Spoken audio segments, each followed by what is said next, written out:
Good morning, traders. Welcome to today's market review. This is Fred Razak at CM Trading. Today is September 18, 2019, and today is Wednesday morning. So looking at the major economic events of the day, starting out at 4:30 South African time, we have weekly oil inventory numbers coming out. Now, this is on the back of last week's explosion in Saudi Arabia, which disrupted the flow of oil. We're going to take a look at that much more carefully a little bit later. And then later today, a major number coming out of the United States, interest rate decisions, the FOMC statement at 8 o'clock South African time, usually the major number of the year. So you just do want to know that's coming out. And then following that, we have a press conference for the FOMC. Now, looking at the markets ahead of this number, the dollar is trading weaker versus across the board almost, okay, as we head into this FOMC. And looking at the Dow Jones, it's pretty much treading water, not really going up higher, around 27,000-ish area.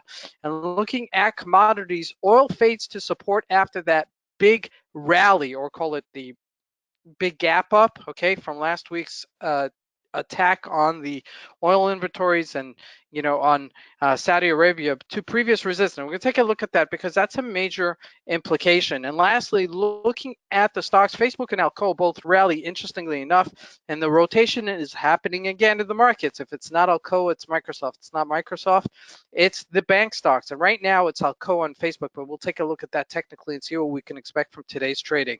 So we're starting here with the Euro USD on a 4-hour chart. And I just want to mention a couple of points today ahead of this number. Number one, I really recommend you guys not go into the number with a position, okay?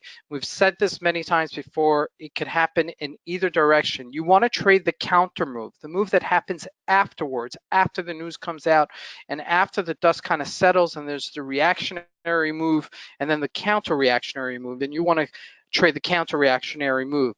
Now, I want to highlight the second point is you really got to know your support and resistance lines, because as these reactionary, the initial move right after the number comes out, usually there's an extreme move to that, to a support or to a resistance, a major support or major resistance, and then there's the counter move. So you do want to know where basically to pick it up if it does go on the high side and the low side. So there is a bit of a support at this 109.96.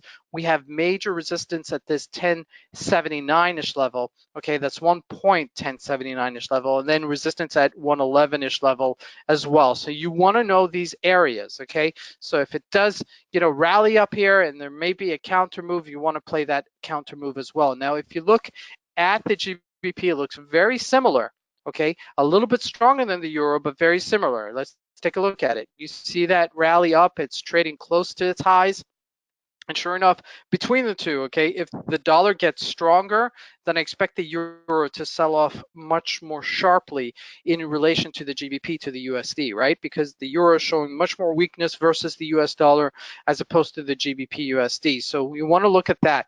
Now, looking at the commodities, let's jump to oil, okay, because this was really the one rallied to 62.95 earlier in the week and then just faded itself, okay? This is a classic fade move, which means that you have the reactionary move and then the counter reactionary move, and sure enough, that actually came through. Now, we are trading as a reasonable place to use this as a previous resistance, okay, and subsequent support. So we are at that level right now, okay? This is our Fibonacci retracement. We've kept to this Fibonacci retracement. We've been very, very loyal to it.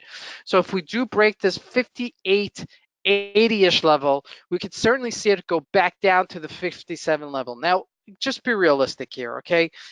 As these events happen, okay, there's reactionary move and then the dust settles and everybody's back to business, okay? So they're gonna reopen these refineries. The distribution is going to get better. They're going to buy some sort of defense system. Things are just going to be as business as usual in about 4 or 5 months from now. I hope, okay, unless, war breaks out. But otherwise, I do expect the numbers to actually come down. Now, looking at the Dow Jones, you could see we're just flirting here, okay, with a 27,000-ish area, very low volume, okay, just in anticipation to this FOMC, a lot of weight being put onto it.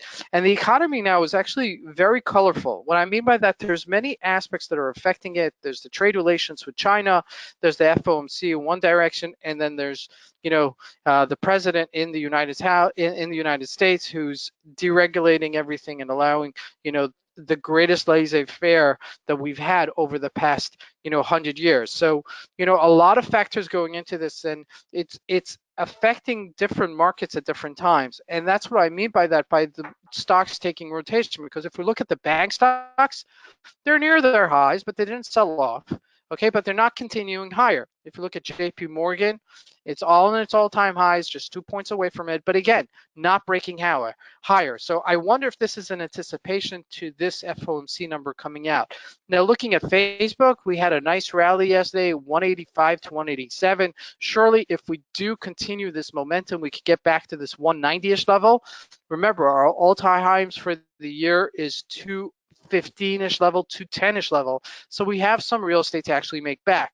Now, the other thing I wanted to show you was ALCOA, which it did make this nice rally, double bottom at this 117, but we're hitting a little bit of resistance here at 23-ish level, 22.75, 23-ish level. So the fact that we've retraced a little bit, we actually gap down and we're looking to close that gap, I'm looking for that move to actually frustrate. So a few things in the markets happening today. You definitely want to trade a little bit more defensively today with the expected volatility when this FOMC number comes out. This is Fred Razak. I want to wish you guys a great trading day. Thank you.